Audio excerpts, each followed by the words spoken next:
Ruthless hunters, natural-born killers, constantly on the prowl for new prey. These are the predators. These killing machines are the rulers of the savanna. And yet, although they perform their violent acts every day, they take no pleasure in killing. Rather, it's to survive. For them, as for their prey, life is a daily challenge.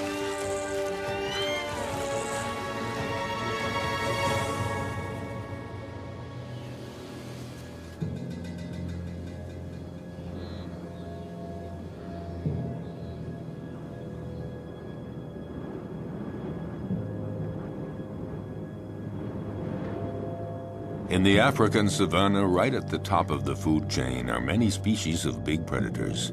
Among them, the crocodile.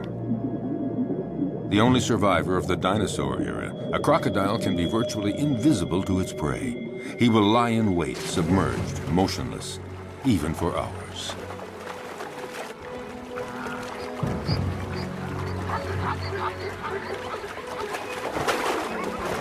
Fearsome, discreet, wily, he is perfectly adapted to life in the water and has the sinister reputation as the most dangerous killer in Africa.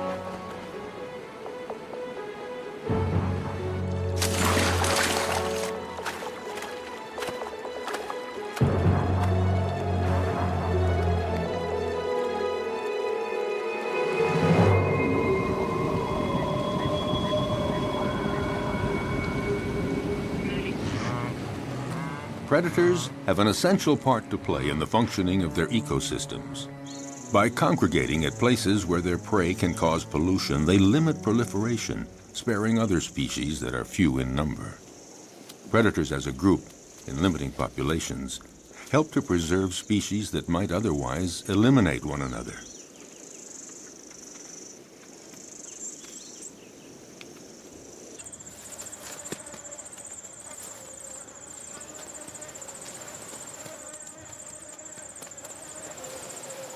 In the end, nature is well managed, because any given area always has just the number of predators it can handle, and no more.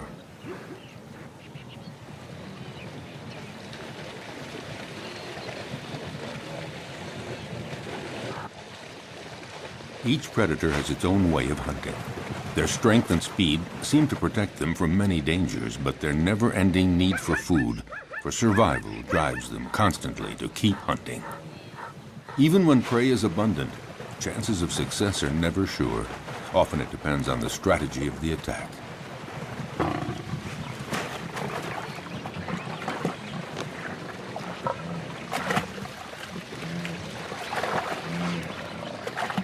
Seized at the throat, this gnu has no chance. The lioness's jaws have broken its spine.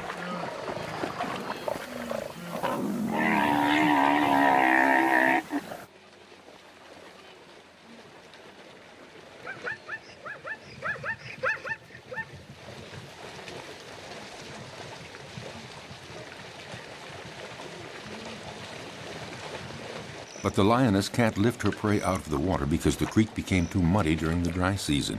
She has to devour the animal here where it was killed, a rare practice.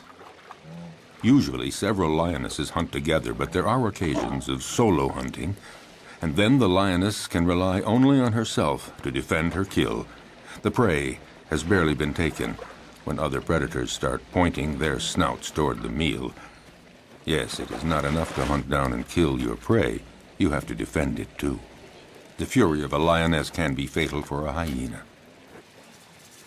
The sudden appearance of a buffalo might improve the hyena's chances. But is the big animal a real danger for the lioness? The buffalo keeps approaching, trying to frighten the lioness away from her kill. The herbivorous avenger forces the lioness to flee up a tree. High up in the acacia tree, she keeps a needle-sharp watch on what is happening below. Finally, the buffalo lets the lioness come down, and the hyena sees his chance evaporating. In fact, the hyena gives up. The lioness could return to the dead prey at any moment to finish her meal. No, the hyena would rather try elsewhere, where a family of cheetahs is hunting in the area. At one point, the contest threatens to become fierce unless the hyena is content to be a little patient.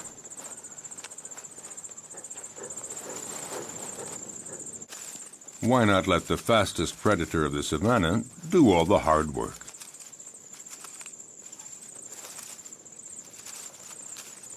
The female cheetah hunts alone because she can't count on her progeny. In this case, 3 teenagers. They're too young and too clumsy. Her hunting technique is simple. Just race to the prey as fast as possible and deliver a powerful swipe of the paw to throw the animal off balance. Once it's on the ground, the cheetah's powerful jaws sink teeth into the throat, and that's that. Once she sets off, there's no turning back. There is no room for error. Yes, this may be the fastest animal on Earth, reaching speeds of 100 kilometers per hour. That's 60 miles per hour. A gifted sprinter. But she soon runs out of breath and finds it hard to take the turns at high speed.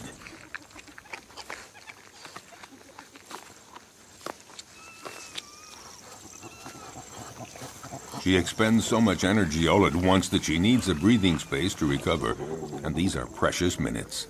Because the hyena is on the prowl, and he knows that this is the instant to try something if he's going to steal any of the meat. The young cheetahs waste no time in munching off the first bits. The cheetah senses danger. But what can she do? These kids are too clumsy to make any sort of organized resistance.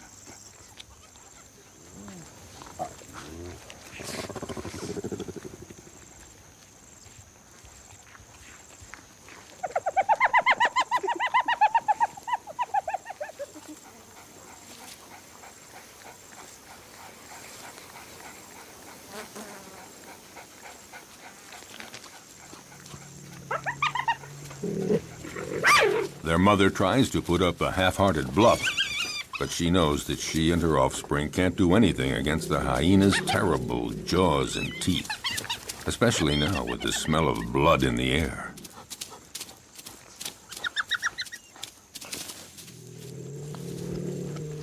She doesn't even try to fight.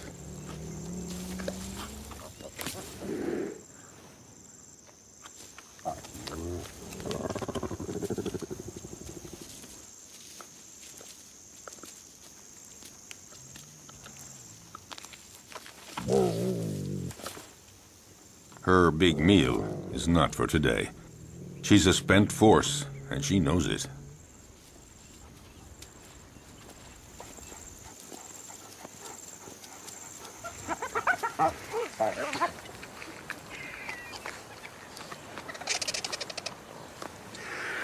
The scent of blood draws many scavengers. They're not considered true predators because they eat animals that have already been killed by others. A real predator hunts down and kills live, fleeing animals.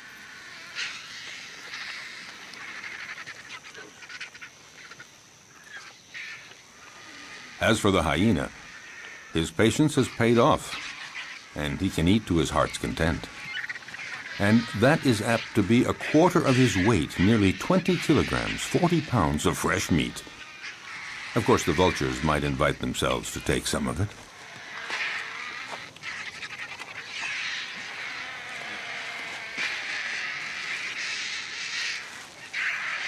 A jackal is prowling around, but he's no match for the hyena.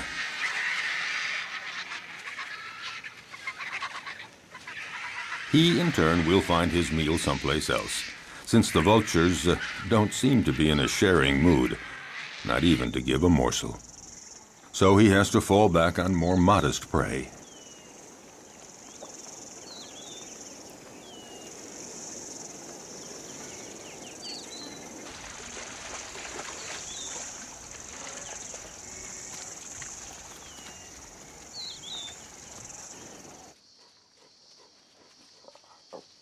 Lichens, or wild dogs, are also considered prodigious predators in the savanna, the equals of cheetahs and even lions.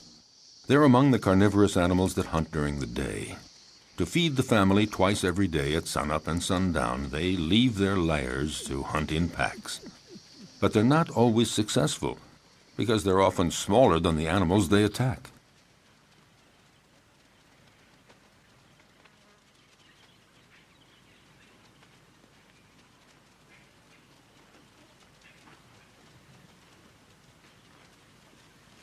These creatures are classified between the dog and the hyena, and they're sometimes called hyena dogs. They drink very little, and their prey can be antelope, zebras, gazelles, and gnus. They're about the size of a big dog, but they're considered, perhaps, the most effective killing machine in the animal kingdom. They hunt in packs, like wolves. Alone, one could never take down a Thompson gazelle or a young gnu, so it's vital that they hunt in packs, and this requires a well-planned division of labor. First stage, sneak up on a herd to spot one that is young or weak.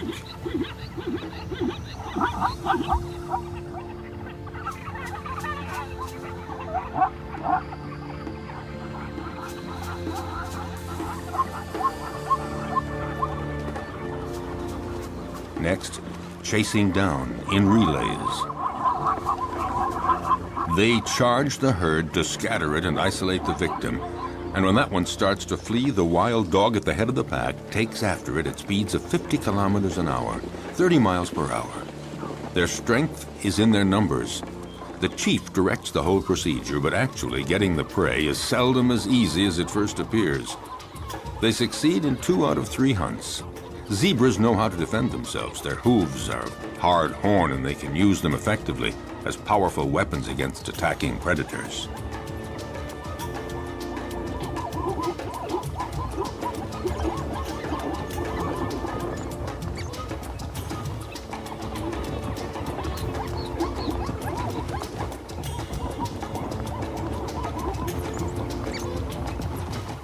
This time, the zebra herd manages to fight off this pack that isn't really prepared for this morning chase. Herbivorous animals know how to put up a good defense. Elephants stand very tall, and they fear none. But the others have to learn the behavior patterns of their potential predators.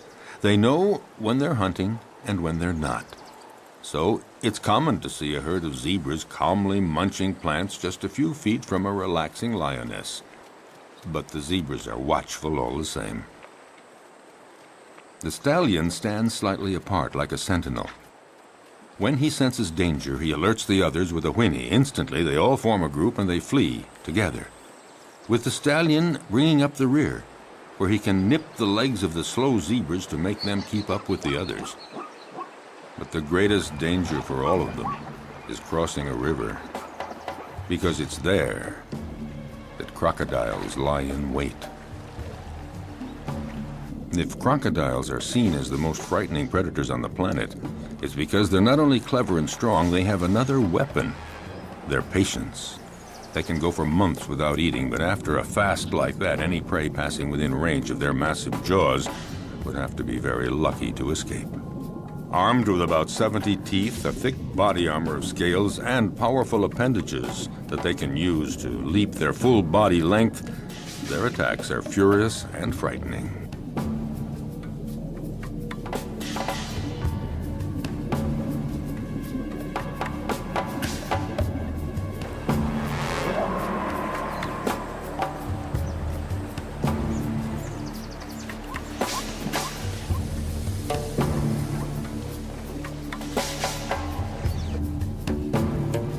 Their body submerged to surface level in a river or a pond makes them almost undetectable, just a part of the environment, until they surprise their victim.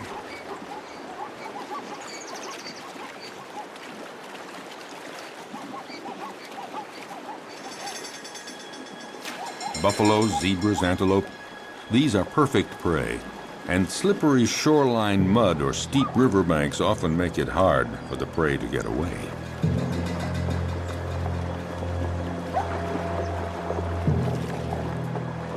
A female crocodile decides to go after a young zebra that has been separated from the main group in the middle of the flowing water.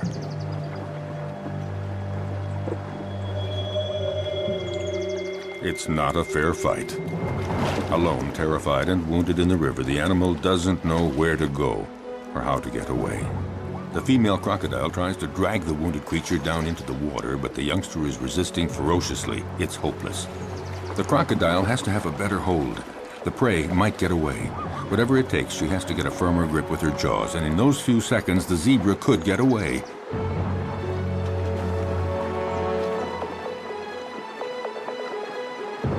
Suddenly, the vise is loosened.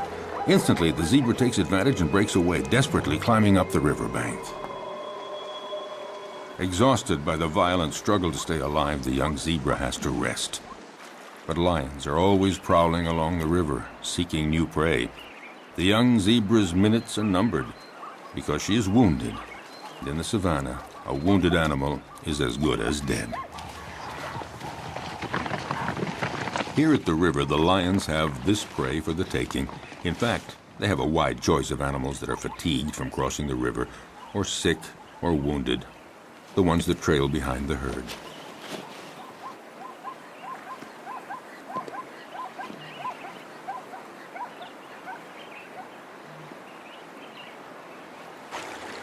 As for the crocodiles, they gather around the only crossing point for the animals. A zebra sounds an alarm to warn the others.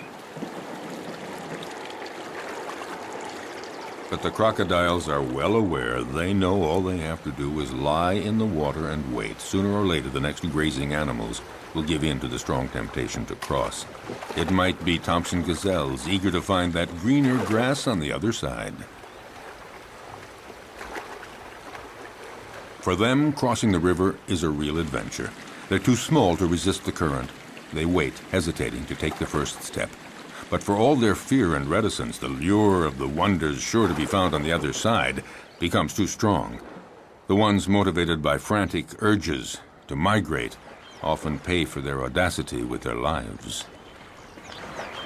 Sharing meals is a well-established tradition among crocodiles. A female comes to the party, but the prey isn't big enough for two. You don't share a gazelle. Resigned to this, the guest has only to reach the riverbank and participate in a crocodile's favorite pastime, the siesta.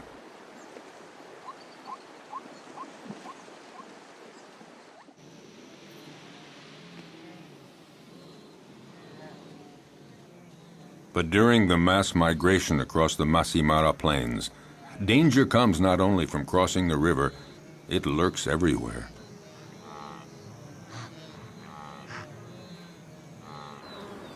A well-organized pack of wild dogs attacks a young gnu. It's encircled and separated from the herd. The predators then go at it fiercely, relentlessly, showing no mercy. The gnu is exhausted. It's time for the kill. At one point, the animal nearly falls to the ground. One of the wild dogs seizes a hoof. And finally, the creature drops. Often, the attackers will hold the muffle of the prey tight until it stops all movement.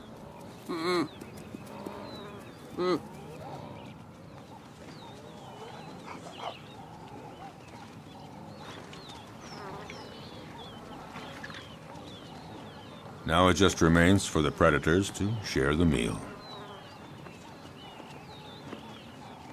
Back at the lair, a part of the meal will be regurgitated by the mothers to feed their young.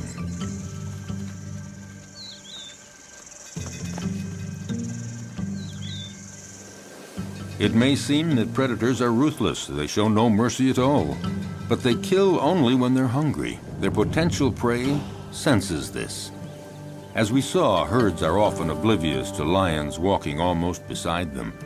But if a herd senses that a lion is hungry, they are away and fast.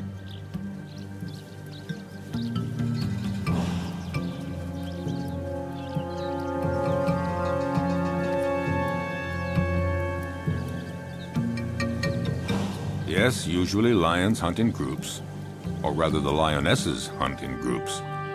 Males take no part in the hunting. They are content to feast on what the females bring in. What lions like most are gnus and zebras, the slower animals that are easier to run down, not the gazelles and antelope. Actually, hunting any animal is always difficult.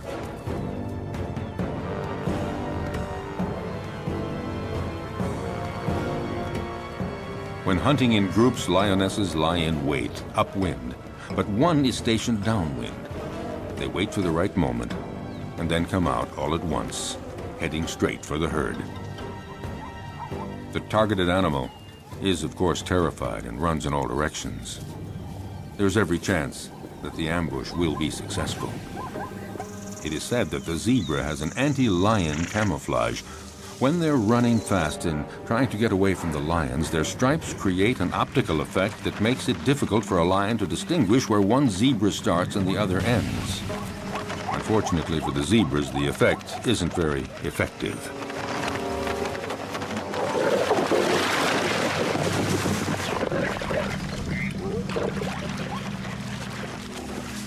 A lioness kills by strangulation, and it's a slow death. The victim tries to get breath. It might take 10 minutes before the animal dies. The success score for females that hunt alone is fairly low. It's about 17%, one kill in every 5 attempts. This makes the survival of the lion cubs fairly uncertain. It's not surprising that they prefer hunting in groups. Today, the lionesses and the cubs are eating as fast as they can before a male comes along to take his share. When a male is present, he is always served first. But this time, Mom and the kids will have full stomachs. All the same, the odor of the carcass draws famished hyenas.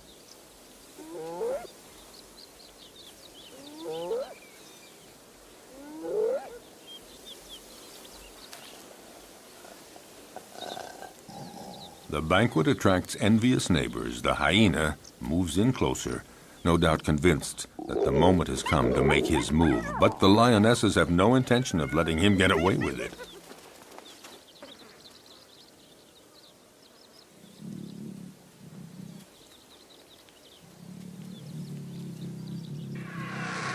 He's going to have to wait until the lion family has had its fill, and then he will move in to find they have left him a few bare bones.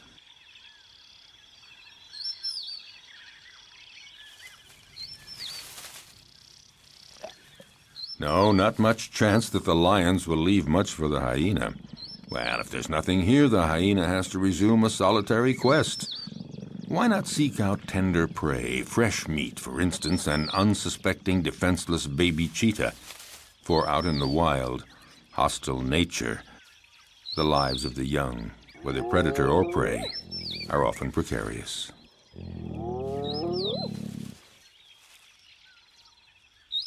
However, the hyena just might have a difficult and dangerous fight with the mother.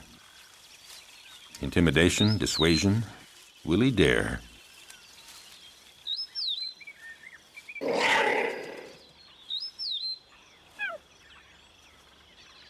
No, the risk looks too great. The hyena goes on his way and keeps on the prowl for other prey.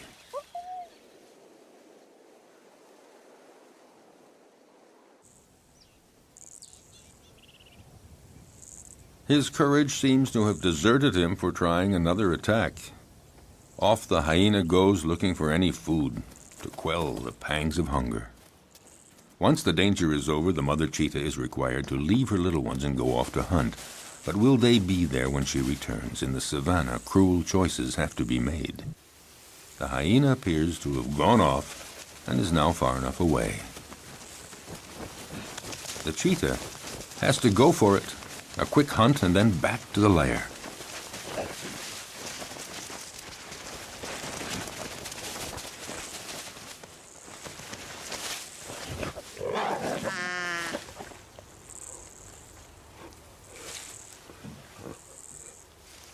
The hyena is watching all this.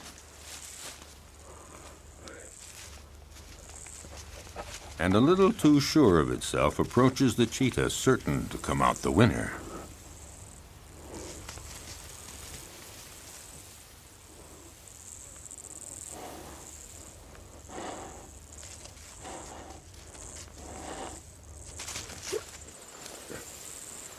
But just then, a new character walks on stage, one that was not expected, a lioness. This one is really sure of herself and determined to turn the situation to her advantage. Nobody dares attack her. The hyena and the cheetah are left on their own.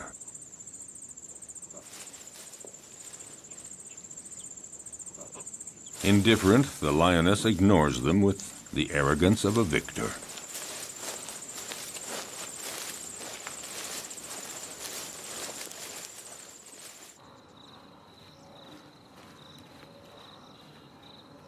Vexed, the hyena, again, goes off to a safe distance. Out of breath, the cheetah isn't too sure that she'll have a meal today. She'd better just go back to her little ones, or maybe make one last attempt under the watchful gaze of the hyena, who more than ever is looking for his slightest chance. By now, other hyenas are present, curious to see how well the cheetah will do. With energy born of hopelessness, the cheetah begins a frantic chase in pursuit of a canoe, but she lacks conviction and is too soon out of breath.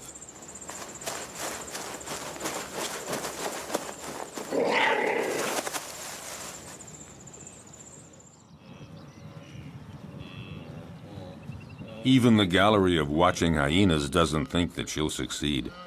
However, they join others of their pack and profit from the panic caused by the cheetah to attack a wounded canoe.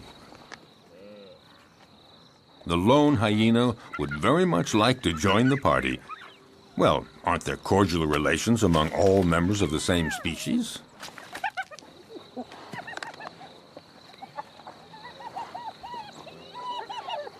No cordial relations at all. A very strict social order determines relationships among individuals in groups of hyenas. The loner is not part of this group, so the dominant female directing the group chases him away in no uncertain terms.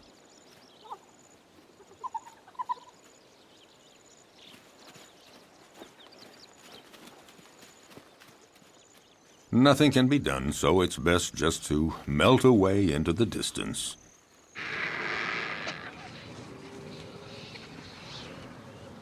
The dry season is drawing to a close, and carnivorous animals are finding less and less game, and they're growing weaker. The hyena has been walking for a week, looking for food, doing anything to blot out the terrible pangs of hunger. He has just about enough strength to stand up and return to his lair.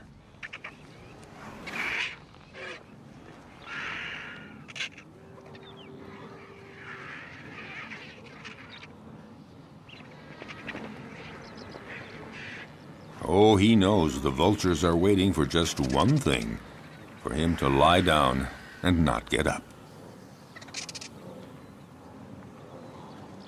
But hyenas belong to a species with incredible resistance.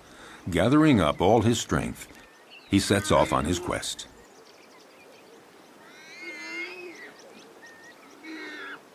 He isn't lucky and doesn't have the strength of a lion, but all the same, his plight isn't so bad compared to that of the warthog that the lioness has no hesitation in devouring while still alive.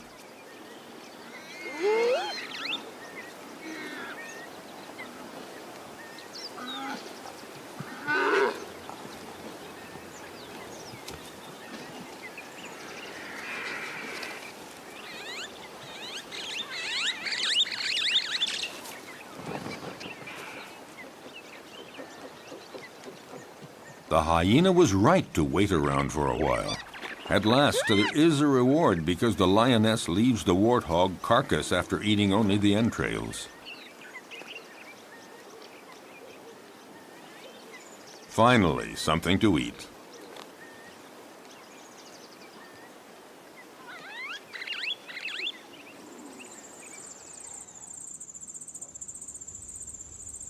Even among lions, survival isn't always so easy, at least not for the cubs. They may be the offspring of the animal king, but their future is often compromised.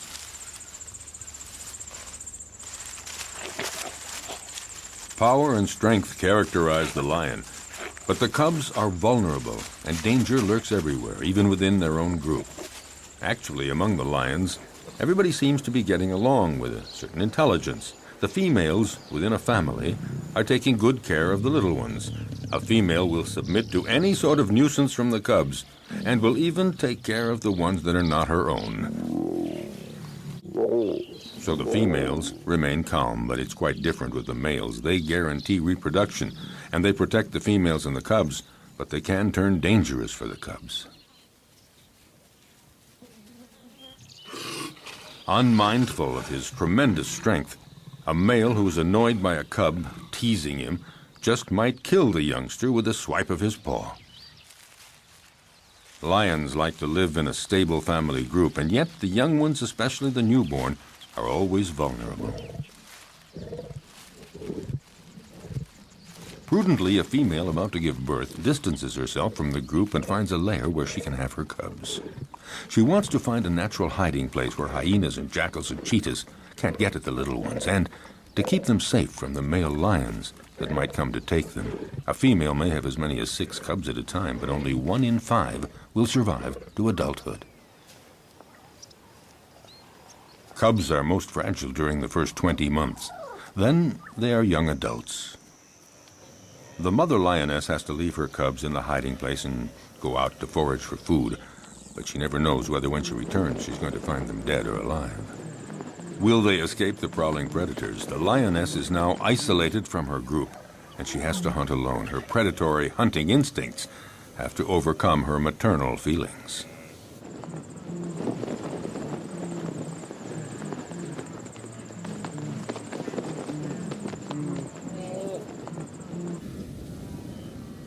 She must go off to hunt even though solitary male lions are prowling the area. They pose an enormous danger for the newborn cubs. If a male lion discovers them, he will probably kill them at once. Time is of the essence. The female must get back as quickly as possible.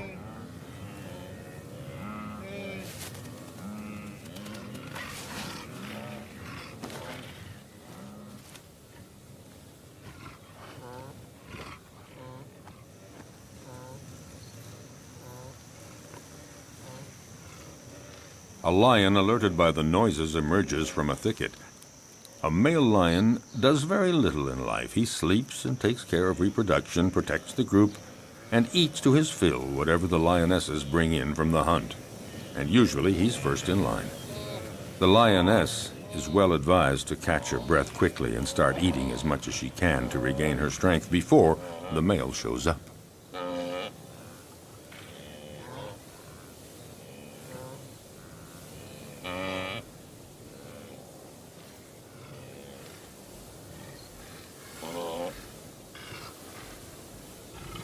Five kilograms, 10 pounds of meat every day. That's what every male or female lion requires for survival.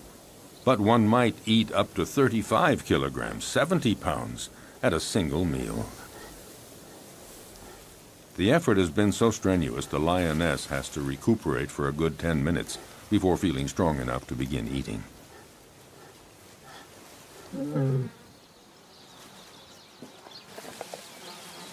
Drawn to the food, the male approaches the female. She submits because she knows the social order within lion groups. Males take first. Hence the lion's share, and here it literally means that he takes all the best pieces for himself, and he takes them before anyone else in the group. A male lion can be the most powerful predator of the savannah if he chooses. He's fearless. No animal would ever approach his killed prey. The lioness can only wait, resigned to the situation, and go off to her cubs.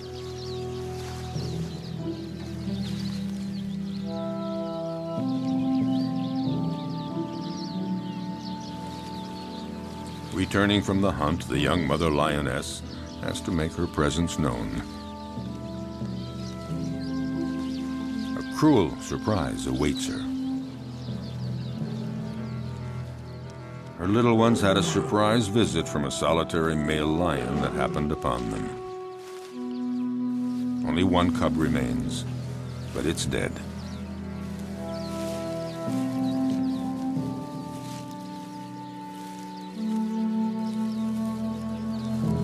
She takes it and wanders through the savannah for a long time.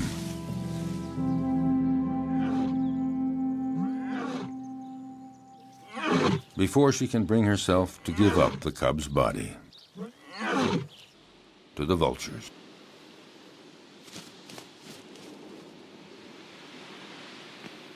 Accused of killing for pleasure, predators have incurred a bad reputation, and yet, for over half a century, many scientific studies have proven their usefulness.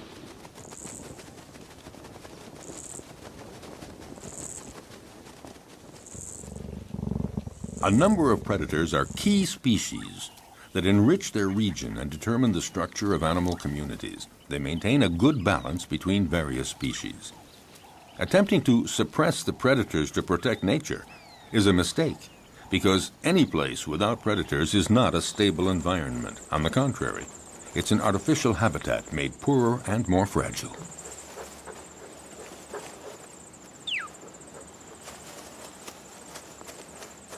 Following an implacable and ferocious law, by attacking the most vulnerable individuals, predators remove weak and sick animals from nature to the benefit of the stronger animals.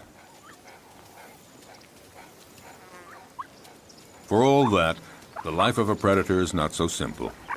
Nature's implacable law applies to them too. A sick predator, one that is wounded or not very good at the art of hunting, will in turn disappear. Learning to be a good hunter requires a long period of instruction. For example, a female cheetah has to take great pains teaching her young to hunt, so they learn to recognize and stalk down their future prey. They have to be taught how to choose prey, sense all its reactions, and know how to get it. Most important, young cheetahs have to master the essential swipe of the paw that knocks running prey to the ground. As a rule, the cheetah is certainly a superb sprinter, but since they can't take the quick turns at high speed while running, they have to rely on striking their prey precisely and forcefully with one paw, throwing it off balance and dropping it to the ground. The students learn this by practicing on a young live antelope provided by their mother.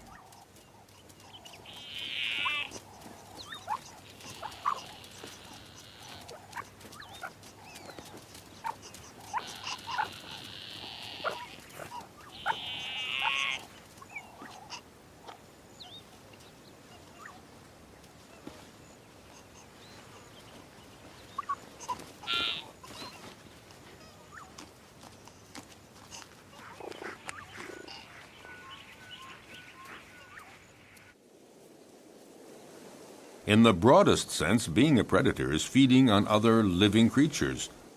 Under that definition, practically all animals are predators. It's just a matter of scale.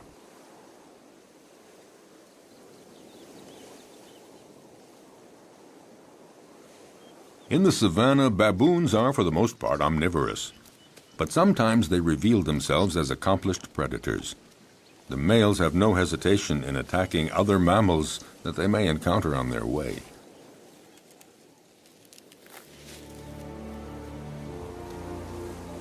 They can be terrifying opponents. Their bite is awesome. A powerful dominant male has caught a small gazelle. He doesn't wait for the prey to die before devouring it, right in front of his underlings.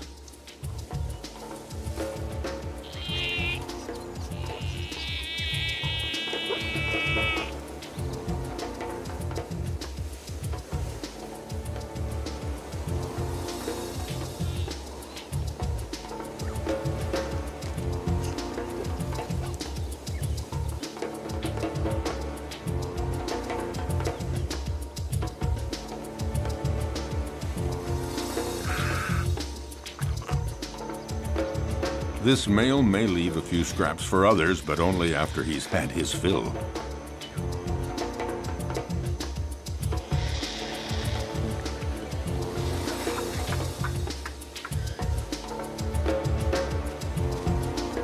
In the savannah, death is a part of everyday life.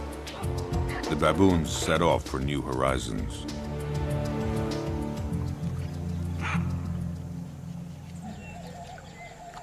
But predators are not limited to attacking weak herbivores. They devour other predators, and at every opportunity. Some animals are completely oblivious to the danger present along the riverbanks. Like young baboons, apparently, the smaller the predator, the more invulnerable they feel. Foolhardy or oblivious, The baboons have apparently decided to tempt the devil, and this particular devil is a crocodile. For the young ones, the game is approaching the riverbank as close as possible, but for the older ones, the most exciting provocation is in actually drinking from the river very close to a crocodile who's pretending to be asleep. It would seem that the one taking the greatest risk is matching himself against the most dangerous predator of the river. A youngster takes one chance too many and things get dramatic.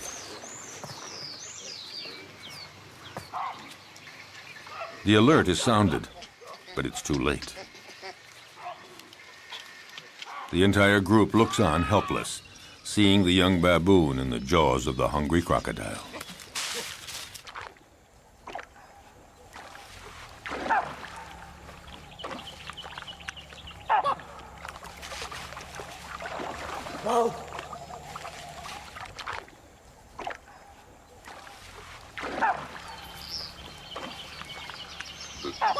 In the world of the predator, you pay for the slightest mistake. But along the river banks, the crocodiles don't always have it their way. Facing a hippopotamus, the law of the stronger and the bigger holds, and the hippos move right in to use their heavyweight position to provoke the crocodiles.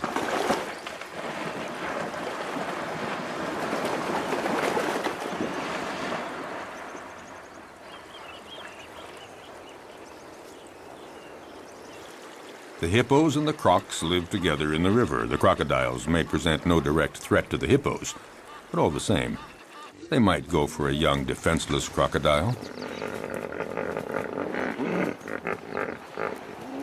Defending territory, provoking, hippos are quick to show disdain for the crocodiles as soon as they're big enough to intimidate them, and in response, the crocodiles feign indifference. Even the youngest get in the game. On dry land, the adult crocodiles do their best to frighten the hippos.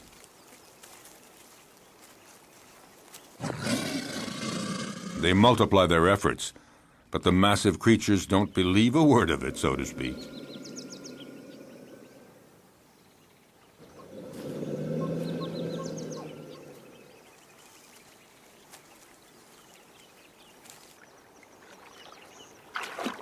If duels between adults held on land seem not really dangerous for the combatants, it's not the same in the river, when the crocodiles are again in their preferred hunting ground.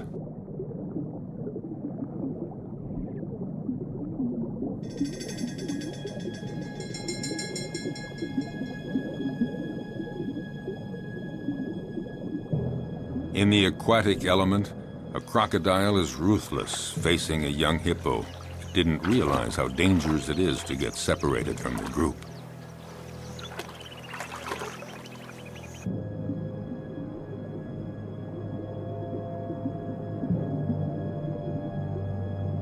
Cunningly, the crocodile approaches slowly.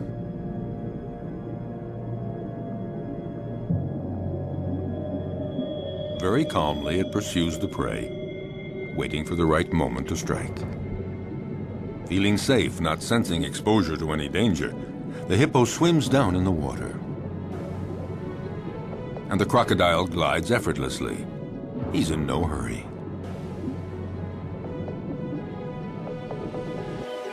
In this unequal pursuit, the two animals rise to the surface.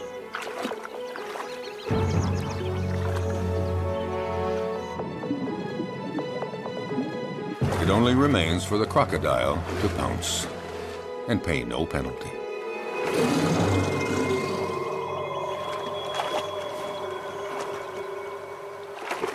The only place to satisfy a thirst is in the river, and that's where every danger lurks. But nature isn't fair. Some risk everything, others face virtually no danger.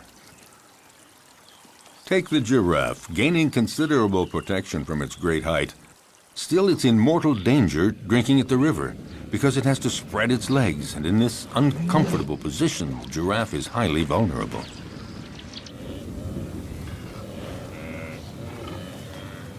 If there's no shortage of game here, it's because every year the migration cycle of the herbivores of Serengeti conducts 1.5 million gnus and countless other animals across the Masai Mara Plateau to Kenya, to to spend the summer.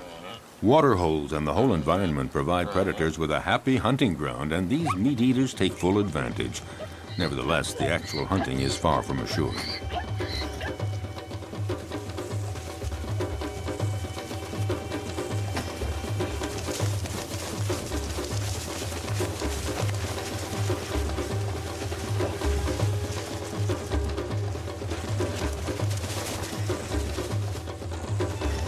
As always, some succeed and others fail, but it's not because there's no game. Some prey defend themselves with enough energy to repulse the most ferocious attacks. With 4 against 1, the cheetahs seem to have achieved their goal. But such combats don't always end as predicted. It would appear that the cheetahs have the advantage, but that doesn't take into account the endurance of their opponent or the canoe's instinct for survival.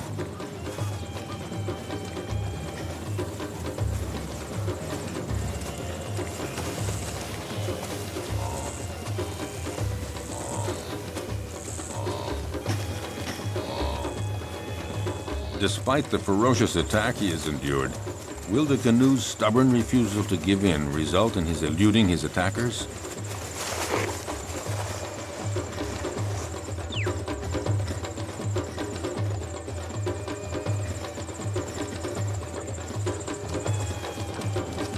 Thrown off balance by the canoe's sustained fury in managing to escape their claws and teeth, the cheetahs seem unable to administer the fatal blow.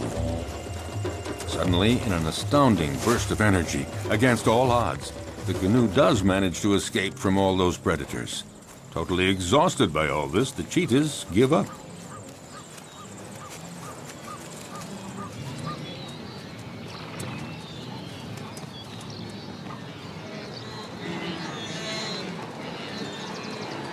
In this immense jumble of thousands of canoes and zebras and gazelles, as we have seen, the most fearful moments of their long migration trek come when they have to cross the river. But paradoxically, if it's their great number that attracts predators, it's also their massive numbers that provide their best defense against the feared crocodiles.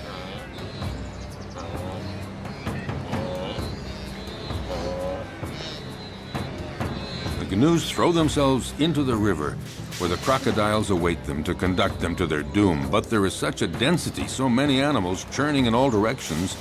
In this confusion of horns and hooves, the crocodiles are confused, unable to find a precise target.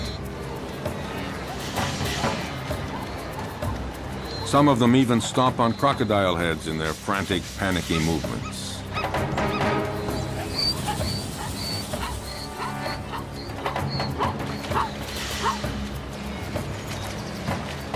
This superabundant flow of animals disorients the predators, but any animals that stray from the central melee, any out on their own, are instantly victims of ferocious crocodile attacks.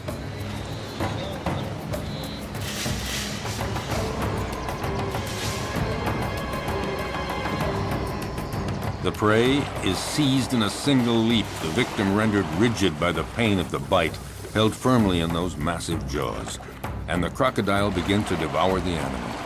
Often several others quickly come to share the feast, unless the first crocodile can manage to plunge the prize to the bottom of the river. If there were not predators on the Great Plains of the African savanna, it would create a major imbalance in the proper development of the ecosystem. Nature creates a balance where each animal has its place in the food chain. All species reproduce and evolve according to a cycle that allows them to live together in the same territory. Without predators, some species would overdevelop to the detriment of others, possibly resulting in the extinction of species.